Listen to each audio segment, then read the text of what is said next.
Muy buenos días a los que recién se unen a la programación de Exitosa. Estamos en el 95.5 de la FM en Lima. Estamos en 65 ciudades conectados a lo largo y ancho del territorio nacional. Y antes de empezar el programa, yo quisiera llamar la atención una vez más sobre la enorme oportunidad que se nos abre nuevamente. Es decir, hay señales muy claras de que lo que va a ocurrir en los próximos meses y con suerte a lo largo de los próximos 2 años es una subida importante del precio de los minerales, que es nuestro principal producto de exportación, es nuestra principal riqueza como país en este momento. Y tenemos que utilizarla de una manera adecuada, esta vez sí. Es decir, que no nos ocurra otra vez que pasó el boom minero y al final del boom de las exportaciones y el crecimiento económico, lo que tenemos es la peor educación del mundo y la salud colapsada. Y la policía con la 1/4 parte de los recursos que debería tener y una infraestructura que tiene 10 años comparada con cualquier país de nuestros vecinos. O sea, eso no nos puede volver a pasar. Si nuestra prioridad es tener una educación que dispara al Perú al primer mundo, hay que asociar el crecimiento minero y el crecimiento de los ingresos por exportaciones a arreglar los grandes problemas del país. Y que no nos ocurra otra vez que el resultado es dinero mal gastado, ineficiencia y encima corrupción. Que no nos vuelva a pasar, estamos avisados. Yo creo que tendríamos que aprender la lección. Pero en fin, y algo que tiene que ocurrir también y de la mano es que haya justicia. Y que quienes han actuado de manera incorrecta y han traicionado la confianza de los peruanos reciban el castigo que se merecen. Está con nosotros el doctor Abel Concha Caya, él es el juez titular del 16 Juzgado Penal de Lima, ¿no es cierto? Buenos días. Está usted en el ojo de la tormenta, doctor. Ha tomado usted una decisión bien delicada en relación a la solicitud de extradición de Alejandro Toledo, ¿no es cierto?, por el caso de Ecoteva. Ahora, lo que interesa saber es por qué. ¿Qué es lo que está pasando? O sea, lo que necesitamos los peruanos es, en primer lugar y antes que nada, información, ¿no es cierto? Muy bien. Buenos días, señor Nicolás Lucar. Ante todo, agradecido por la invitación a esta casa, a esta radio televisiva a la vez, para informar de alguna manera a la población peruana de qué es lo que está sucediendo en este proceso de Ecoteva, ¿no? Porque es un caso, no cualquiera, es un caso que toda la ciudadanía en realidad tiene el deber o el derecho a informarse. Sobre el caso de Ecoteva y sobre la extradición del señor Alejandro Toledo Manrique, en realidad yo no quisiera precisar, digamos, por el señor Alejandro Toledo, sino el caso en concreto, el caso en genérico, para que esto no pueda ser utilizado en algún momento por alguno de los procesados para decir que hay una especie de persecución política o que hay una especie de persecución judicial, arbitraria, de parte del Poder Judicial. Entonces, lo que yo le tengo que comentar en primer lugar y para que la población sepa es que una cosa es el arresto provisorio y otra cosa es la extradición. El arresto provisorio en estos momentos se ha detenido, pero la extradición todavía sigue vigente. Eso es una institución totalmente diferente, bueno, parecida en todo caso, pero es diferente al arresto provisorio. Claro, porque la situación ¿cuál es? Es decir, Alejandro Toledo tiene un requerimiento internacional, ¿no es cierto? Hay una solicitud de captura internacional para que se ponga en manos de la justicia para cumplir ¿cómo es el nombre que tiene en términos legales? Una detención provisional. Una detención preventiva. Preventiva, perdón, ¿no es cierto? Que se tiene que cumplir en el Perú. Como el señor no está afuera, se reclama a la justicia internacional y se abre a partir de eso, o se debería abrir un proceso de extradición. La discusión es en qué condiciones se da ese procesamiento. Si se hace detenido en los Estados Unidos o si lo hace en libertad. ¿Eso es lo que estamos discutiendo? Algo así como lo que usted dice, pero en realidad voy a tratar de ser un poco lo más sencillo posible para que la población del Perú entienda en qué consiste la extradición y el arresto provisorio y en qué consiste en realidad este proceso que se está llevando contra algunos de los procesados en el extranjero. En primer lugar, el juez actúa como una especie, algo así como un tutor de tesis, ¿correcto? Donde un alumno, en este caso el Ministerio Público, solicita al juez al director de tesis que presente ante un jurado una tesis, ¿verdad? Para que ésta sea aprobada. Cuando el tutor de tesis observa que ese proyecto de tesis tiene algunas deficiencias, lo mínimo que debe hacer, oiga, tenga cuidado. Miren, yo mi experiencia, lo que he leído, lo que sé, este jurado exige tal cosa. ¿Correcto? Muy bien. ¿Y qué es lo que sucede? Y le voy a comentar a usted y para que la población sepa. Estados Unidos no es... Perdón, lo que le trato dice, Estados Unidos normalmente, salvo en una cosa excepcional, no aceptas los arrestos provisorios. Solamente aceptan directamente las extradiciones. Entonces, yo tengo que comentarle de alguna manera a mi alumno de tesis, digamos, tengo que decir, oye, ten cuidado, mire estas cosas. El jurado exige que la tesis sea en esta forma. Ten cuidado, pero tú eres el que hace la tesis. Claro, pero el problema además es que estás concentrando tus energías en lograr un arresto provisorio cuando de lo que se trata es de la extradición y de sustentar con los mejores argumentos esa solicitud. Y eso es lo que hemos estado tratando de hacer con la Fiscalía y con las otras partes también, no solamente con la Fiscalía, porque sería parcializarnos con la Fiscalía, con las demás partes. Cuando hacen un pedido, el director de la tesis lo que hace es, ¿a dónde va tu pedido? Para allá. Mira, allá exigen tales cosas, allá se pide tal cosa, tal requisito, ¿correcto? Allá no procede estas cosas, procede esta. Entonces, lo que nosotros tratamos es de guiarlos. Si ellos insisten, lo mandamos así como está, pero de todas maneras, pero al final el problema es que al final firma el juez, firma el Poder Judicial, y si un pedido sale mal, al final lo firmó. Claro, la responsabilidad recaer sobre el juez. Entonces nosotros le guiamos a las partes, no solamente al Ministerio Público, a los abogados también de alguna manera. ¿Quiere este pedido? Bien, allá se exige tal cosa, allá piden tal cosa, y yo lo que les puedo comentar ahora, ¿qué cosa? En Estados Unidos, el arresto provisorio es más o menos así, ¿ve? En los Estados Unidos, como gobierno, firman con diversos estados, como gobierno, diversos tratados de extradición, ¿correcto? Y dentro de sus acuerdos a nivel mundial, dicen, pues efectivamente, ya, con Perú vamos a realizar un acuerdo de extradición, ¿correcto? Y dentro de las cláusulas aparece la famosa arresto provisorio con fin de extradición. Entonces, el gobierno como gobierno y el gobierno peruano también dicen, ya, efectivamente, mándame una solicitud simple con algunas copias y yo te lo detengo provisionalmente mientras tú me traigas el cuaderno de extradición. Eso lo hacemos como gobierno, ¿verdad? Pero sin embargo, en Estados Unidos, la justicia federal exige otros requisitos. ¿Me entiende? Entonces, ¿qué te exige la justicia federal de los Estados Unidos? Causa probable. Si uno manda un arresto, dirán, pues, bueno, eso es lo que habrá dicho el gobierno. Pero nosotros como justicia americana exigimos causa probable. ¿Y qué significa exactamente en este caso causa probable?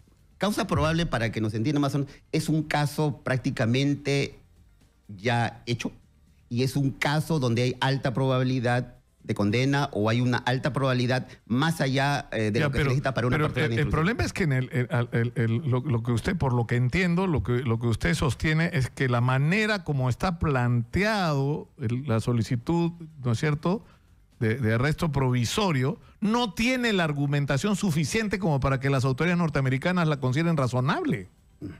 Lo que nosotros... Yo sé que usted tiene que pensar 4 veces antes de contestar por los pleitos que se pueden armar. Porque esto puede terminar en una guerra ¿no es cierto?, entre el Poder Judicial y el Ministerio Público. No, en realidad no es una guerra. Nosotros somos una especie de tutores de la tesis. Nosotros le explicamos a la Fiscalía, ¿verdad? Van a presentar esta tesis. El jurado piensa así, más o menos. Esto requieren ellos. ¿Van a mandar así en estas circunstancias? Y lo peor de todo, me van a hacer firmar a nosotros, Poder Judicial, ¿correcto?, ese documento. Y así planteado podemos perder. Eso es lo que usted está diciendo. Ahora, yo no entiendo. Claro, pero yo no entiendo por qué. Por ejemplo, ¿no?, en el propio caso de Coteva, o sea, ¿cuánto tiempo tiene el proceso en todos los procedimientos previos, ¿no es cierto?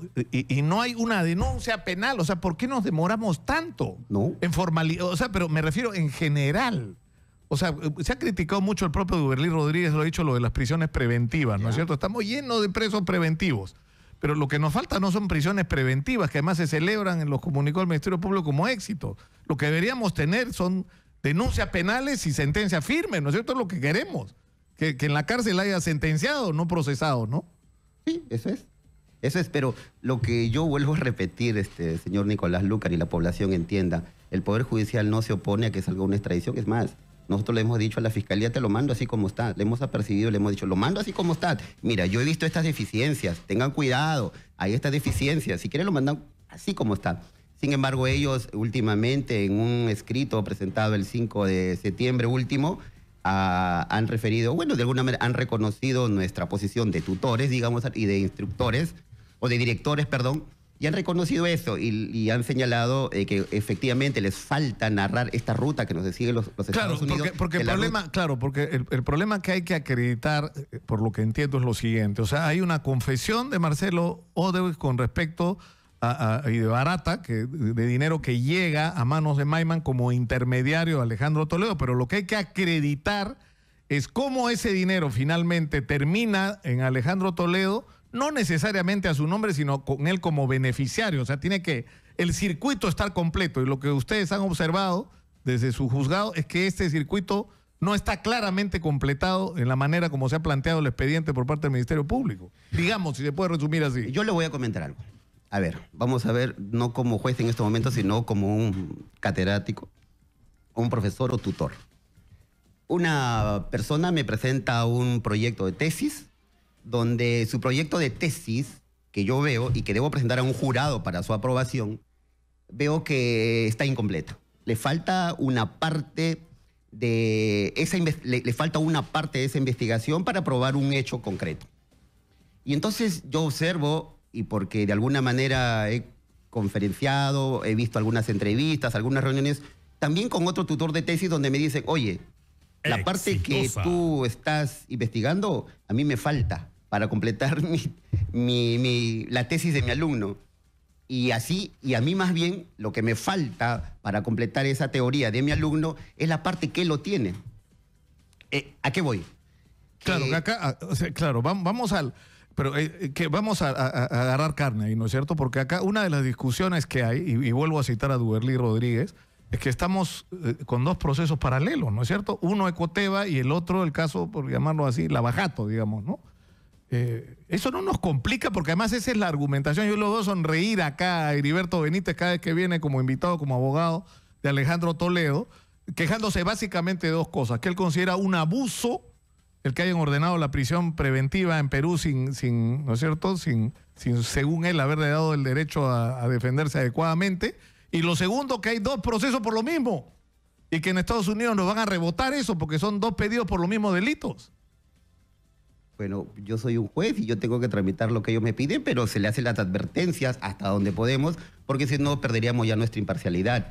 Son el Ministerio Público quienes deben darse cuenta de esto. Creo que el sentido común lo dice, ¿no? Entonces, con el Ministerio Público, con mi homóloga, tengo que le falta una parte...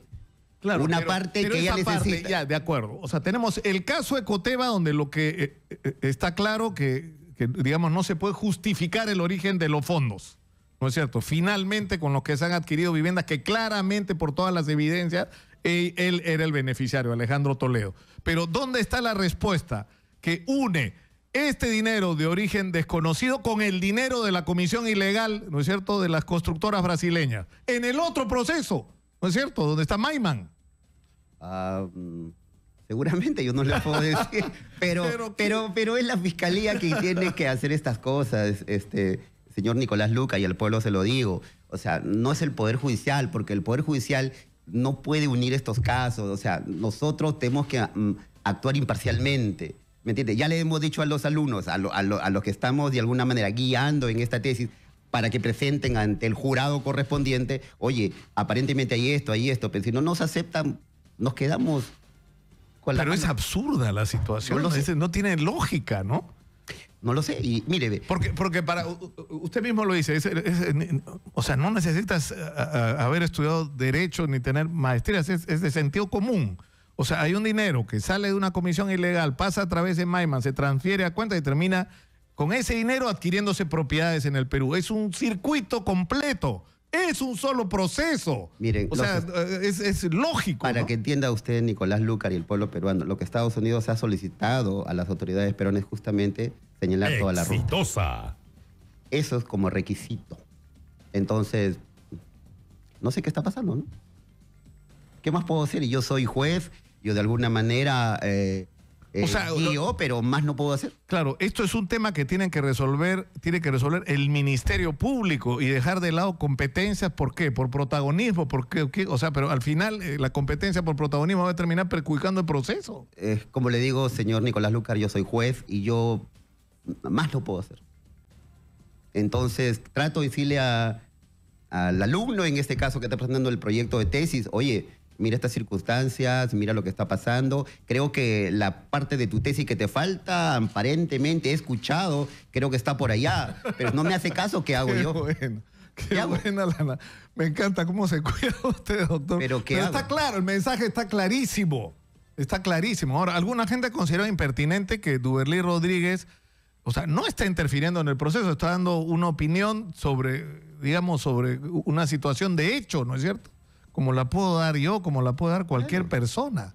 El que no puede dar este tipo de comentarios soy yo, porque acuérdate que yo soy juez. Yo lo único, como le digo, Claro, lo que usted puede decir que es, tú me estás presentando una solicitud donde te falta un pedazo. ¿Cuál es ese pedazo? ¿Cómo se une esto con el tema del origen del ilícito del dinero? Y eso está en el otro lado, hermanito. Mira, pues. No, pero... Lo tienes al costado. Está 16 metros de tu oficina, está en el mismo edificio. Está la respuesta a la pregunta. Pero la idea, señor Nicolás Lucar, y el pueblo peruano quiero que lo sepa. Nosotros como jueces tenemos que ser responsables, tenemos que ser cautos. Y si estamos viendo que existe un caso, digámoslo, emblemático, es un caso, o sea, el juez ve, pero a veces se siente impotente, ¿no? Viendo que debo yo respetar todos los derechos y garantías del debido proceso a los procesados, no en una especial, sino a todos los procesados. Y cuando veo la posibilidad de que estas cosas puedan pasar, entonces yo digo, yo voy a firmar un documento que va a ir a Estados Unidos y va a haber otro. Entonces, como que, no sé si me entienden, ¿no? Entonces, digo yo, ¿no? El Ministerio Público debe actuar de alguna manera unificada, criteriosa y dejarse, pues, de protagonismo. ¿Qué más le puedo decir? Eso es el asunto de fondo. Qué increíble, ¿eh? La situación en la que estamos. Porque podemos perder esto. Podemos perderlo. Mire, en Estados Unidos son muy escrupulosos en el respeto del debido proceso. Si un Estado comete algún tipo de arbitrariedad, comete algún tipo de violación al debido proceso, un caso puede caer. Bueno, pero... Ahora, porque ya, yo creo que ya pasó, al comienzo el reclamo de Heriberto Benítez, que dicho ese paso ha estado bien faltoso, le he dicho, comparado con Cantinflas, al presidente de la Corte Suprema. O sea, el asunto es que yo me he dado cuenta acá en la infinidad de entrevistas, no solo que le he hecho yo, sino que le he hecho Philip, que le he hecho José Rocha, que le hemos hecho a lo largo de las últimas semanas, que él está encantado con que vayan dos procesos paralelos, que es lo mejor que les puede pasar. Él está encantado, pese a que al comienzo él dijo, es una sola cosa, cuando los abogados de Estados Unidos le dijeron, no, deja que vengan dos, porque eso no va a pasar. Ahora, él se ha quejado también, y se queja Alejandro Toledo, que supuestamente no han respetado el debido proceso. Bueno, con respecto a él. Yo le voy a comentar, en el caso de Coteva se le ha respetado escrupulosamente el debido proceso. Ellos pidieron informar en su demento, pese a que aparentemente la ley no lo permitía, le concedimos informes orales. Una vez la Unidad de Inteligencia Financiera quiso incautar sus bienes de AFP, nosotros declaramos improcedente eso porque consideramos de que las AFP estaban totalmente diferenciados, alejados totalmente del dinero ilícito que se viene investigando. Así que, por lo menos en el 16 Juzgado Penal de Lima, hemos respetado a carta cabal todos sus derechos, todo el debido proceso. Por lo menos en el 16 Juzgado Penal hemos actuado de esta manera. Bueno, estamos avisados, ¿ah? Estamos avisados. Yo le agradezco muchísimo al doctor Abel Concha Acaya. Él es titular del Juzgado Penal 16 de Lima, el 16º Juzgado Penal de Lima. Y yo me felicito de que esté usted acá, doctor, porque hay un cambio. O sea, yo creo que no solamente debería ser considerada una posibilidad, una opción, yo creo que es obligación de los jueces salir, porque, es decir, los jueces son nuestros jueces, ¿no es cierto? Se deben a los ciudadanos, ¿no? Están resolviendo en representación de los ciudadanos que la justicia funcione y actúe de manera adecuada, y por lo tanto están obligados a a comunicarse. ¿Qué mejor manera de comunicarse que a través de la prensa, del periodismo? Yo le voy a comunicar esto, por ejemplo, señor Nicolás Lucar. Antiguamente el juez, antes del juez incluso, el rey, el monarca administraba justicia a solas, sin ningún tipo de ley. Luego al monarca se le dio reglamentos, se le dio la constitución para que administre justicia y gobierne. Luego aparecieron los jueces y nuevamente los jueces manejaban y hacían los expedientes sin comunicar a nadie, en reserva absoluta. Incluso en el Código de 1940, que responde a la Constitución de 1933, establece que la instrucción es reservada. Reservada. Es más, se le daba un plazo de 5 días o 3 días para que los propios abogados puedan revisar el expediente y todo lo que se había actuado. Sin embargo, eso ha ido evolucionando. Ahora los abogados tienen la oportunidad de revisar el expediente cualquier momento que ellos los quieran. Claro, sin interferir la labor del juez. Pero ahora el moderno derecho penal establece que la justicia ya no puede ser reservada. Ya no hay justicia reservada, ahora es público. Mire usted, el Código Procesal Penal del año 2004 establece, por ejemplo, que las prisiones preventivas, que las prisiones preventivas o cualquier caso que suceda en un proceso penal se haga en audiencias. Y la audiencia no con el abogado, sino pública. Es decir, ahora los jueces ya no podemos quedarnos en esto de la reserva, que es reservado, y negarnos, por ejemplo, a dar cuenta de las cosas. Claro, sin entrar al fondo del asunto, la población tiene derecho a enterarse. Entonces, es por eso que nosotros salimos para explicar, porque el pueblo tiene derecho a saber qué es lo que está pasando. Tiene derecho porque también es un derecho ahora de todos los ciudadanos que conozcan la actuación de sus jueces. Y eso es lo que queremos hacer. Muchísimas gracias una vez más al juez Abel Concha, titular del 16 Juzgado Penal de Lima. Y hay algo que usted... Yo sí puedo decirlo. Es decir, los peruanos necesitamos que la justicia funcione en general en todos los casos de corrupción, pero en este caso estamos hablando de uno en particular, que es el de Alejandro Toledo. Y la información que está en manos del Ministerio Público ha cerrado el circuito completo. Ya sabemos que el dinero con el que se adquirió la oficina esta en el edificio frente al Jockey Plaza, ¿no es cierto? Y la casa en las Casuarinas y con los que se pagó otras cuentas tienen un origen ilícito, dinero por el pago de comisiones ilegales para el que se usó de intermediario el señor Joseph Maiman. El circuito es uno solo, está completo, el Ministerio Público debe tener un solo proceso por esto. Y no es posible, es para no creerlo, que por disputas de protagonismo estemos a punto de perjudicar uno de los procesos más importantes que tiene en este momento la justicia peruana. Y yo creo que el Ministerio Público tiene que actuar en consecuencia y en todo caso salir, como lo está haciendo el doctor Abel Concha, a dar explicaciones. Porque tenemos el derecho a que nos den explicaciones. Muchas gracias. Muchas gracias. Bueno. Vamos a la pausa, regresamos con más. Vamos a hablar otra vez del tema este. Yo no entiendo. Yo pensé que el tema del Papa estaba resuelto, que iba a la Costa Verde, todo estaba coordinado. Y yo me temo que una vez más, por razones políticas, y que no tienen nada que ver con la seguridad, por razones políticas, o sea, se está, no sé, manoseando este tema. De eso vamos a hablar tras la pausa. Regresamos. Bueno, yo estoy impresionado con lo que nos ha hecho, porque nos lo ha hablado clarito el juez Abel Concha. Es decir, hay dos procesos paralelos para solicitar la extradición de Alejandro Toledo. En un proceso está como el señor fue beneficiario de dineros de origen desconocido. ¿Está bien? Y presuntamente ilegales. Y en el otro proceso está claro que el señor recibió comisiones ilegales que hay que acreditar cómo él terminó usufructuando esas comisiones. Entonces son un solo proceso porque es lo mismo. Es lo mismo. La plata para comprar la casa de las Casuarinas salió de Odebrecht. Ese fue el circuito. Entonces, ¿por qué presentar dos procesos? ¿Por puro protagonismo o hay gente que no quiere que venga Alejandro Toledo? Hay gente que sabe que presentado así vamos a perder en Estados Unidos. Vamos a perder, y nos van a decir, no señor, no pueden ustedes hacer dos reclamos por un mismo caso y además, en este caso no está completo, en este tampoco. O sea que el señor Alejandro Toledo se quede en Estados Unidos. ¿Quién quiere que Alejandro Toledo no venga?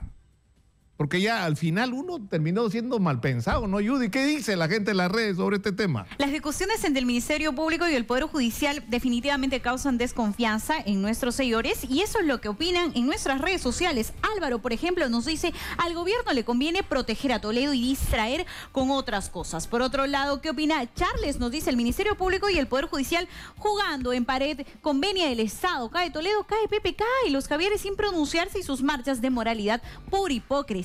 Señala. Por otro lado, vamos a revisar las opiniones de nuestros seguidores en Facebook. Sarela nos dice, nunca lo mandarán a la cárcel. Es raro, se demoraron tanto tiempo disque para armar un expediente y después nos vienen a decir que porque no está bien hecho, mejor lo archivaron. ¿Qué tal raza? Hamilton nos dice, así es el Perú. Pagando Ramírez sale libre de polvo y paja. Toledo ya no tiene orden de captura y encima la comisión blindaje protege, ojo, protege a toda esa rescua de congresistas mafiosos con cientos de denuncias. Ve, acá está la desconfianza de nuestros seguidores reflejados en las redes sociales. Rosana nos dice, opino que nadie lo arrestará hasta que finalice el mandato del presidente de lujo. Luigi Lindo nos dice, bueno, hay muchos intereses en juego y muchas cabezas que rodarían. Saludos. Menciona para acá, para Nicolás Lúcar y para el equipo de Exitosa. Roberto Hernández nos dice, ¿qué diferencia en el trato que le dan al ex jefe de PPK con el claro blindaje a la lideresa de la oposición constructiva? ¿Por qué será? Y por último, Nacho nos dice, PPK ya metió su mano, estaban avanzando mucho y se descubriría que era el socio de Toledo. Desconfianza claramente en las redes sociales, Nicolás. Sí, pero por supuesto. Ahora, yo insisto, ha estado muy claro Abel Concha resumiendo lo que está pasando. Así como están planteadas las cosas, las llevamos a Estados Unidos, vamos a perder, ¿ah? Es un mensaje clarito, vamos a perder. O hay alguien, pregunto yo, que lo que quiere es eso, que perdamos. O sea, es tan difícil que algo para el sentido común. O sea, Odebrecht le paga una comisión por la interoceánica, la recibe Maiman la transfiere a una, a otra cuenta, terminan en cuentas asociadas a Alejandro Toledo, desde Costa Rica, la plata se trae acá, el señor se compra una oficina o una casa. Eso no es un solo proceso. ¡Claro que es un solo proceso! Coño, iba a decir. Es que me da cólera. ¿Cómo es posible? Es que es indignante. Entonces, estamos presentando dos procesos como si fueran dos cosas distintas cuando es lo mismo. Vamos a perder así. Qué barbaridad. Álvaro Tapia, para que nos saque el tema mejor. San Martín de Porres, ¿qué está pasando ahí? Información en vivo desde la calle El Álamo del distrito de San Martín de Porres, donde la Policía Nacional ha encontrado a un joven dopado en las inmediaciones de este sector. Nosotros estamos con uno de los vecinos quien presuntamente denunció este incidente. Muy buenos días, bienvenido a Radio Exitosa, señor, para que nos mencione cómo es que encontró al joven dopado. Yo en primer lugar salí a mi puerta a ver y veo que estaba un señor tendido en la vereda. Y el otro vecino también se acercó, empezó a tocarlo y fuimos a verlo, ¿no? Que pensamos que estaba muerto o algo. Lo tocamos y él empezó a moverse, entonces él quería pararse pero no podía, lo hicimos sentar y así el señor vino con agua, le dimos el agua y a preguntarle cómo se llama, pero no daba información, solamente él balbuceaba, pero estaba recontra golpeado, todo roto por acá al costado, sus las cejas, al costado de las cejas, los dos lados, el labio reventado, la mano también roto. Supuestamente dice que lo han botado de un taxi, porque el vecino del tercer piso lo ha visto que el taxi lo han botado. Y si ahí, pues no ha tomado la placa, nada más. Y de ahí hemos llamado al SAMU. Primero llamé a Serenazgo, me dicen que tienen que llamar al SAMU. Llamé al SAMU, el SAMU vinieron y ahí han curado sus heridas. Y de eso ha pasado como 40 minutos y ahí viene ya Serenazgo y lo han llevado a Laura Calle. Porque ese es de San Martín de Porres, es Serenazgo. Y lo han llevado a Laura Calle o de repente a Sol de Oro, no se sabe. Ahí ya no sé, solamente hasta ahí nomás he estado yo. Más allá ya no sé cómo está. Y el señor se llama William Yugyuk, es lo que tengo entendido que se llama, porque lo sacaron ya, el SAMU sabe su información completa. Bien, gracias. Entonces ha sido abandonado este joven aparentemente dopado en esta parte de San Martín de Porres. El joven ha sido identificado como William Yugyuk, de 21 años de edad. Te informó Álvaro Tapia, Exitosa Noticias. Muchas gracias, Álvaro. Y ahora vamos a hablar de la visita al Papa, que es un acontecimiento trascendente. El Perú es un pueblo mayoritariamente católico y es un evento que se da en circunstancias particularmente intensas, ¿no? para nuestro país. Y hay un discurso del Papa que es importante que se ha escuchado no solamente por los católicos, sino en general por todos los peruanos. Y se ha generado una enorme disputa en las últimas semanas, sobre todo con respecto a dónde debe ser el evento más importante que el Papa va a realizar, que es el encuentro con el pueblo católico en Lima. Y originalmente este iba a ocurrir, se daba por hecho en la Costa Verde y se había empezado incluso a trabajar en ese sentido. Pero ahora resulta que la discusión es si debe ser entre la Costa Verde o la explanada del aeropuerto de Las Palmas, en Chorrillos, que han sido ambas declaradas por el Instituto de Defensa Civil como aptas, y la decisión la va a tomar hoy día, ¿quién? El presidente, entiendo, me imagino, se supone. Está con nosotros el arquitecto Arturo Illep, él es el decano nacional del Colegio de Arquitectos del Perú, y está el señor Luis Luna Renteros, que es subgerente de gestión de riesgo de desastre de la Municipalidad de San Miguel. ¿Cómo estás, Lucas? Buenos días, Nicolás. ¿Cuál es la situación en la que estamos? En serio, yo me perdí en un momento, porque hemos hecho varias entrevistas con respecto a que esto iba a ocurrir en la Costa Verde. Se hizo observaciones del propio Colegio de Arquitectos sobre una serie de contingencias que había que tomar si el evento se realizaba ahí, los riesgos a los que podíamos estar expuestos, ¿no es cierto? Y de repente la discusión cambió completamente a no sabemos dónde va a ser, ¿no? Bueno, esa decisión la toma el cardenal, porque es una misa y la misa las hace la Iglesia Católica. El espacio donde finalmente el cardenal, en coordinación con el gobierno, se realiza la misa, nosotros, el equipo de San Miguel y Magdalena, sin ninguna mezquindad, va a apoyar esa decisión. En primer lugar, se han hecho varios estudios previos de hace ya varios meses con todo el equipo de seguridad de la Municipalidad de Magdalena y San Miguel, conjuntamente con el arzobispado, de varias sedes. O sea, no ha sido la única desde el principio. Todas han sido descartadas las otras por una serie de factores de inteligencia que yo no puedo revelar en este momento. Entonces, Las Palmas es un cuartel militar y hay un riesgo castrense de por medio. No voy a entrar en Honduras al respecto. Pero la Costa Verde ha sido evaluada por los técnicos de la Municipalidad de San Miguel y Magdalena, que tienen sus propios centros de operaciones de emergencias. Y es más, el cálculo de evacuación está hecho en base a los Reglamentos Nacional de Construcciones y Edificaciones, y el plan de evacuación está desarrollado por un arquitecto colegiado que forma parte de este comité. Este plan de seguridad ha sido llevado al Vaticano por el presidente de la República, porque en la mano del señor Bueno, que es parte del equipo del presidente y del ministro de Trabajo, ya fue llevado al Vaticano. No, hay que aclarar que el ministro de Trabajo, Alfonso Oroz, interviene porque fue encargado por el presidente del evento, ¿no? Entonces se ha hecho todas las evaluaciones técnicas, absolviendo las inquietudes del Colegio de Arquitectos. Ahora, se calculaba que iban a ser 2 millones de personas originalmente. Luego... ahí hay un error de interpretación. Lo que pasa es que un cálculo de aforo, de acuerdo a nuestras leyes y a nuestras normas, es 4 personas por metro cuadrado. San Miguel tiene 4.5 metros cuadrados y Magdalena tiene 3 kilómetros en su área geográfica. Entonces, este espacio puede permitir el ingreso de X personas en función al espacio que se puede cubrir. Pero cuando usted adopta un plan de contingencia y adopta cálculos de evacuación y cálculos de aforo, tiene que utilizar las normas. Entonces, todas nuestras pretensiones aterrizan cuando los especialistas y los profesionales establecen estos parámetros. Entonces, se ha usado el factor 0.25 por metro cuadrado para utilizar la Costa Verde. Pero para 0.25 es una persona por cada 4... Sí, 800.000 personas van a ingresar ahí. ¿Por qué? Porque se han hecho... Ahora, este cálculo de aforo ha sido verificado por personal profesional del ente central, rector y conductor del sistema, que es el INDECI, que es el que debería estar aquí explicándonos, porque ellos son los que han aprobado este plan y han aprobado este trabajo. Y los profesionales de INDECI también son ingenieros, también son arquitectos colegiados, si no tuvieran la capacidad de establecer estos parámetros de seguridad.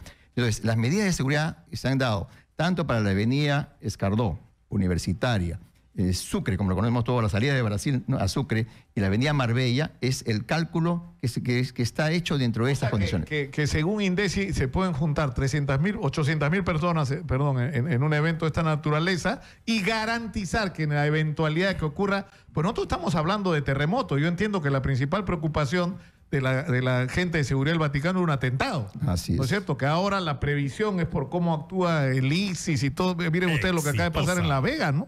Acaba de reivindicar hace 1 hora y media, ¿no es cierto? Ha reivindicado el atentado de Las Vegas, el ISIS. Han matado he tenido la oportunidad de estar en Las Palmas, personas, sí, pero en claro, fin. Ya. El asunto es que la principal preocupación de ellos era esa. Ahora, el Colegio de Arquitectos, ¿qué piensa de esta discusión? A ver, mire, debemos señalar que el Colegio de Arquitectos no conoce el plan de seguridad que ha mencionado el ingeniero, pero tampoco no es un misterio deducirlo. ¿no? Es muy fácil saber que el área no tiene la capacidad para albergar 1.600.000 a 2 millones. Y vale la pena señalar que el último encuentro en México, en Colombia, justamente concentró 1.600.000. Y todas las hipótesis es que debería estar llegando incluso hasta 2 millones. Entonces, de partida hay una gran diferencia entre la capacidad que nos está señalando INDECI con 800.000, que incluso es discutible, porque cuando se hacen estos eventos no se trata de reunirlos en forma extendida. Se tiene que, obviamente, este es un acto en el cual todos buscan un grado de cercanía, y por más que uno utilice los medios tecnológicos para implementar, de todas maneras está concentrada la población y no dispersa. Y el análisis que se muestra del territorio de la Costa Verde señala obviamente el área más ancha.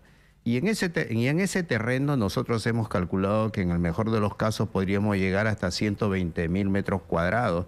En el supuesto caso de que trabajáramos ya sea incluso con el supuesto de 4 personas por metro cuadrado, estaríamos hablando con la justa llegando a los 500.000. No tiene la capacidad, o sea, tenemos hasta duda de lo que ha señalado INDECI respecto a la capacidad de los 800.000 personas en este recinto, porque no son condiciones seguras. En nuestro supuesto debería haber 2 habitantes por metro cuadrado y estamos hablando de promedio.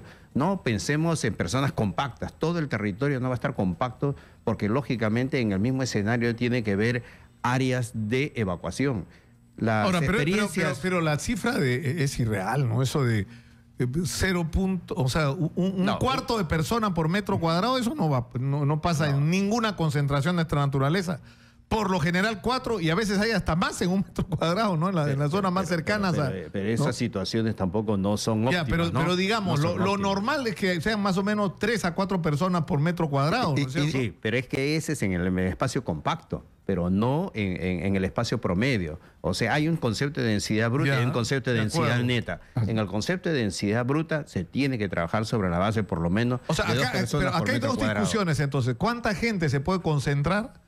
¿No es cierto? ¿Y cuántos se prevé que van a asistir? Sí. Y en segundo lugar, ¿qué garantías hay de evacuación en el momento de presentarse en la eventualidad que ocurra una situación que requiera desalojar a la gente, ¿no? Que la gente sea evacuada. Exactamente. Entonces ya de partida de la capacidad ya es y no tiene sentido seguir discutiendo de que sean en la Costa Verde, sin hablar de los factores de riesgo, porque no tiene la capacidad necesaria. Ahora, si hablamos en esas situaciones de contingencia, naturalmente no hay rutas de salida apropiadas. Hay una rampa peatonal que no tiene un ancho adecuado para poder recibir una cantidad de gente tremenda. Pero también obsérvense que todas las rutas de evacuación estarían topadas por la cantidad de personas que estarían ubicadas. Bueno, pero ¿y qué dice las rutas vehiculares? Y las rutas vehiculares están a más de 500 metros del lugar de concentración. Y entre una y otra hay 1.500 metros entre las vías vehiculares. Y no me digan que la escalera con gradas es una ruta de evacuación óptima, ¿no? Entonces no hay condiciones como para poder evacuar pues los supuestos 800.000 o 1.600.000 de personas en un reducido tiempo por supuesto, ante una contingencia que nadie espera, ¿no? Bueno, ¿qué dice Luis Luna Rentería? Bueno, yo tomando las palabras de Arturo, ¿verdad? Sí, claro. Él no ha visto el plan de contingencia. Por lo tanto, está opinando sobre supuestos. Y lamentablemente, hablar de supuestos todo puede caber, inclusive caídas de meteoritos. O sea, no nos pongamos en ese extremo. Desde la avenida Universitaria hasta Escardó, no necesitaríamos evacuar nada más que subiendo al talud, para empezar, porque es un talud hecho en forma piramidal. Estaríamos reduciendo el espacio de las probabilidades que se ocurra un evento sísmico de magnitud, porque el tsunami no es un fenómeno aislado. El tsunami es consecuencia de un evento sísmico que pondría en riesgo todo Lima. O sea, para que produzca un tsunami tiene que haber un terremoto de grado 7. Y un terremoto de grado 7, en algún momento hemos discutido las probabilidades que se ocurren en Lima, y es por esa la razón que se hacen los simulacros nacionales de sismo, porque Lima es un escenario de alto riesgo. Entonces, partimos por el desconocimiento del Colegio de Arquitectos del plan de contingencia, que ha sido evaluado por arquitectos colegiados. O sea, el señor ya no tiene idea de lo que hacen sus propios arquitectos, para empezar. Yo no quisiera entrar en una confrontación, porque no es una discusión. Primeramente, porque el Colegio de Arquitectos no es el ente central, rector y conductor del sistema. El señor Yepes no puede poner en tela de juicio un informe hecho por el INDECI. Yo creo que teníamos que ser serios para evaluar esta situación. Ya los cálculos se han hecho en función a 4 avenidas que tienen 22 metros de altura. Ahora, también se han coordinado porque hay entes oficiales. El Instituto Geofísico, la Dirección de Hidrografía y Navegación de la Marina de Guerra del Perú nos da una altura de 12 metros a partir de la zona segura de la Costa Verde. Y las plataformas que están establecidas en la ruta de evacuación tienen entre 22 y 18 metros de ancho, lo que permite evacuar a las personas que se ha establecido en el cálculo de aforo firmado por un arquitecto colegiado. Entonces, esta altura que necesitamos, estamos hablando solamente de 6 metros, porque la plataforma, seguramente el señor Yepes no ha bajado a la Costa Verde, y yo lo invito para que participe con nosotros en este equipo, para que él se convenza de este trabajo serio. Primeramente porque no seamos capaces de poner en riesgo la vida de nadie dentro de un trabajo hecho por profesionales de las diferentes condiciones. La Marina de Guerra del Perú nos ha dado 12 metros de altura y la plataforma que se ha hecho en la Costa Verde tiene 5 metros. Tendría yo que llevar, en todo caso, la gente que está armada, porque estamos desconfiando. Esto no es como la Marcha por la Vida. La Marcha por la Vida llevó 800.000 personas al mismo espacio. Pero esta vez va a participar el gobierno con la Policía Nacional, con los accesos. La argumentación que se ha dado, primero, ya ha habido el antecedente de llevar a esa zona 800.000 personas, y además hay una cosa que es verdad, ¿no? O sea, ahora se encuentran todas las objeciones para grandes concentraciones de gente, pero el cálculo que se hace es que hay días de febrero donde hay más de 1 millón de personas en la Costa Verde. Sí, claro. Más de 1 millón de personas yendo a la playa, ¿no? Y todos conocemos las dificultades que hay para moverse, para entrar y salir, porque lamentablemente no se ha diseñado un operativo que digamos, ni siquiera es para pensar en el riesgo, por la comodidad de los bañistas, de los veraneantes, ¿no es cierto? Pero en fin, ahora, ¿usted qué dice, arquitecto Yep? Mire, lo que menciono es que si hace 2 meses vienen trabajando y vienen elaborando el plan de seguridad, ¿por qué no lo hacen conocer? Ese es el primer punto. Segundo, me sorprende lo que ha dicho, que la ruta de evacuación sea la ruta de Escardó, porque el lugar de concentración no está en Escardó, el lugar de concentración está en las inmediaciones de San Magdalena. Entonces, ¿cómo va a ser esa una ruta de evacuación? Está a más de 1 kilómetro. Entonces, realmente, ¿y por qué se habla del lugar de concentración en el sector entre Magdalena y San Miguel? Porque es el lugar más ancho. Pero incluso ese lugar más ancho no tiene condiciones adecuadas. Pero va a haber gente, ¿de dónde a dónde va a haber gente? Además, hay una cosa es hacer una marcha por la vida, otra cosa es la concentración para un discurso, un mensaje del Papa, en donde tiene que haber una concentración adecuada para que todos puedan de alguna forma tener la ¿Usted qué dicen, visualización. arquitecto? ¿Ustedes han discutido este tema como colegio de arquitectos y tienen una posición con respecto a este tema? Por supuesto, la posición que he tomado no es una posición individual. ¿Y qué proponen ustedes? ¿Que sea dónde? Porque ustedes están objetando la Costa Verde. No, nosotros señalamos que el Estado tiene que buscar una alternativa o la Comisión tiene que buscar una alternativa en donde existan condiciones seguras y que los factores de contingencia no estén presentes, porque hay un factor de riesgo. Porque además, mire, una cosa es que los veraneantes o los que practican la recreación diaria estén por horas contadas, otra cosa es que estén concentrados, ¿no?, por largas horas, ¿no?, esperando los momentos más importantes y que estén de paso. Pero no. Ahora, el problema que tenemos es que ¿cuándo viene el Papa? ¿Qué día es? El Papa viene 4 días en la segunda quincena de enero, el día pero 21, estamos 21 octubre, o sea, nos quedan 3 meses. Así. Ahora, yo le voy a decir una cosa. Yo sí le quiero recordar es que es importante decir que los órganos técnicos tengan que opinar. Me parece muy importante que INDECI opine, los órganos técnicos de la municipalidad. Pero, ¿por qué? Porque también la iglesia requiere algún auxilio. La experiencia de Pisco en el terremoto también nos dejó que en una iglesia se practicaba una misa de difuntos y hubo más de 100 muertos. En una operación, no he querido dramatizar, pero hubo más de 100 muertos por un acto que la iglesia no prevé. Y lo mismo ocurrió en Puebla, también hubo muertos en un acto religioso ante un terremoto que ocurrió en México. Entonces, yo creo que es importante sí que los órganos técnicos se asesoren, pero en la forma adecuada, y que especialmente los órganos técnicos competentes sepan que un temblor, un movimiento sísmico está presente. Es una contingencia que no debe basarse en Dios. Ahora, la decisión se va a tomar hoy. Y lo que a mí me sorprende es que se dice, bueno, va a ser o la Costa Verde, porque esas son las opciones que ha dejado INDECI, o Las Palmas, pero Las Palmas había sido descartada. Sí, por razones de seguridad, no solamente las personas que asistan por la zona, por el entorno, Además, es un cuartel y cualquier atentado contra un cuartel donde existen polvorines, etcétera, es una situación mucho más dramática. O sea, ¿no? aumenta factores, o sea, no tienes el riesgo. Lo que pasa es que, como el señor Yepes lo acaba de decir, él está manifestando sobre supuestos, y el Colegio de Ingenieros no se puede, el Colegio de Arquitectos, tiene que ser serio en manifestarse, porque lo primero que debió hacer es acercarnos a la Municipalidad de San Miguel y Magdalena y pedirnos el plan. ¿Por qué? Porque el plan no se puede hacer público todavía, porque acuérdate, estamos recién en el mes de octubre y el Papa viene en enero. Entonces, las medidas de seguridad que se adoptan, hay ciertos factores que no pueden ser públicos. Entonces, también hay que considerar todas las variables, y para eso yo lo invito al señor Yep a que participe de esto, ya que él es una persona tan conocedora, y nos trae como referencias como México, pero México tiene una falla diferente a la nuestra. Nosotros tenemos un fenómeno de subducción, México tiene una falla de transformación. O sea, si vamos a entrar en esos tecnicismos, podríamos ahondar. Ahora, para ser práctico, ¿cuándo se va a tomar la decisión? Pero es una pena que el señor Luna diga que los factores de riesgo no es serio.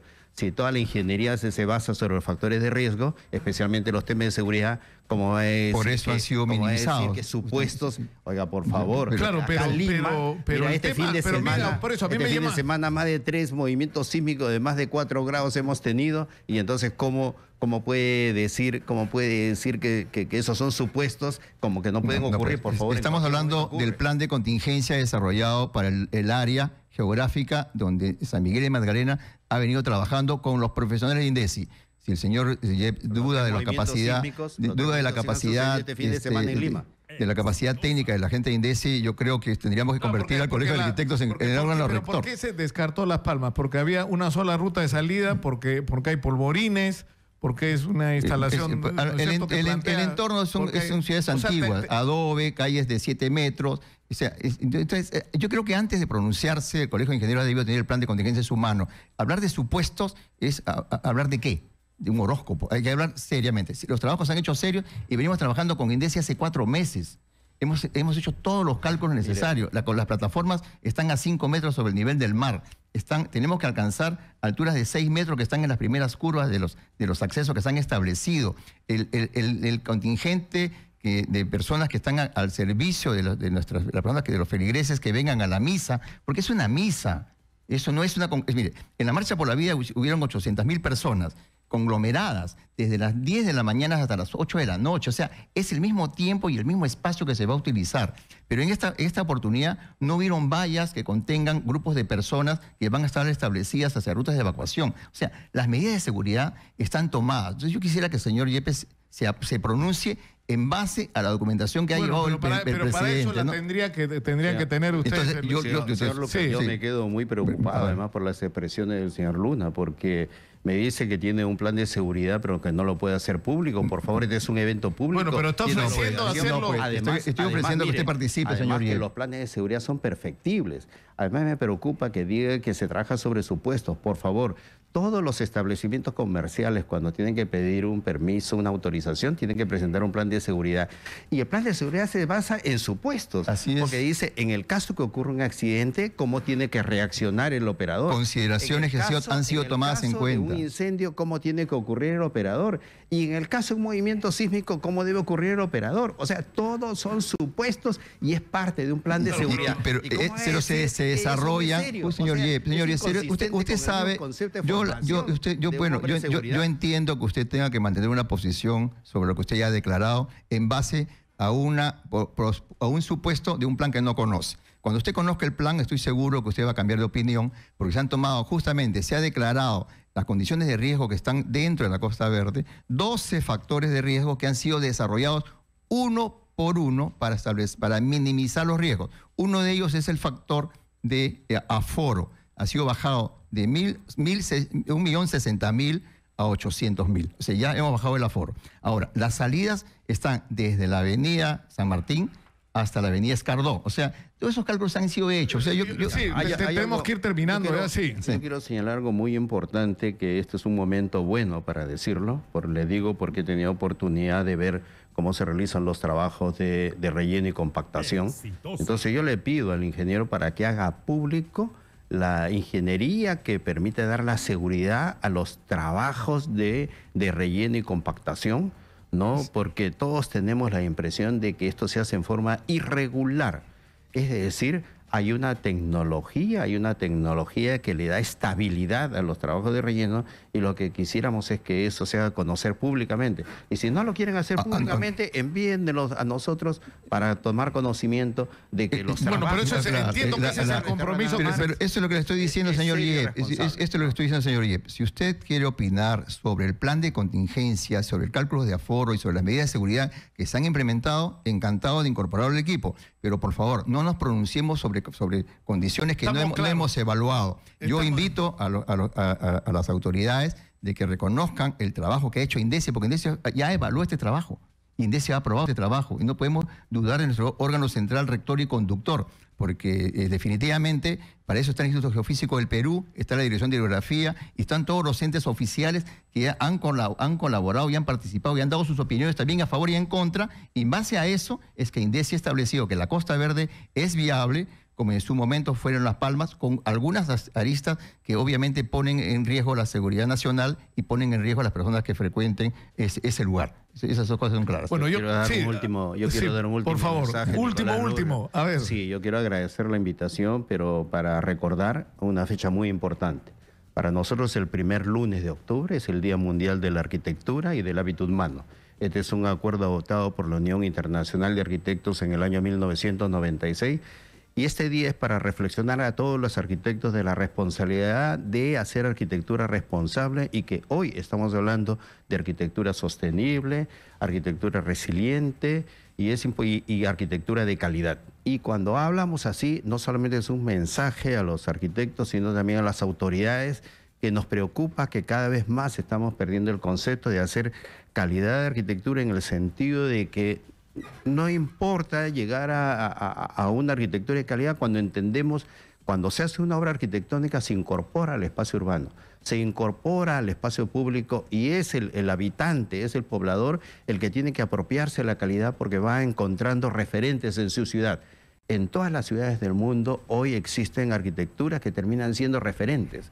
Cuando hablamos de ciudades como París, tienen su Torre Eiffel, pero también tienen una arquitectura con la que se identifican, y así cada ciudad, llámese Tokio, llámese Beijing, llámese Singapur, Shanghai, es decir, todas las ciudades tienen arquitectura de calidad, y hacia eso apuntamos a que por parte de las autoridades del Estado empiezan a preocuparse de cómo alcanzar esos niveles, porque si no nos vamos quedando postergados. Ya no solamente vamos a perder la condición de hub que hemos querido, sino incluso en la arquitectura ya estamos perdiendo posición respecto a las otras ciudades del mundo. Muchas gracias por estar con nosotros. Vamos a estar a la expectativa de lo que se resuelva el día de hoy, porque hoy se toma la decisión, se supone, finalmente sobre este asunto. Muchas gracias a Luis Luna Rentero, subgerente de gestión de riesgo de desastre de la Municipalidad de San Miguel, y el arquitecto Arturo Yep, decano nacional del Colegio de Arquitectos del Perú. Y feliz día, el Día Mundial de la Arquitectura. Feliz día. ¿No? Y eso debería ser tema, vamos a ponerlo en la agenda. Okay. Vamos a ir a la pausa, y tras ella vamos a regresar con una persona que ustedes tienen que escuchar. Es el comandante Raúl Prado. Él, cuando se inauguró Carlos Basombrío, ministro del Interior, dijo que en el Perú había un escuadrón de la muerte que tenía más de 100 efectivos, que actuaba transversalmente a toda la policía, que mandaba sobre generales, sobre regiones, sobre direcciones de la policía, y que estaba dedicada a asesinar delincuentes. Bueno, resulta que Inspectoría del Ministerio del Interior ha llegado a la conclusión de que era mentira, de que se habían equivocado. Pero el comandante Prado, por defenderse de lo que él considera una calumnia, lo botaron de la policía. Con él vamos a hablar tras la pausa. Regresamos.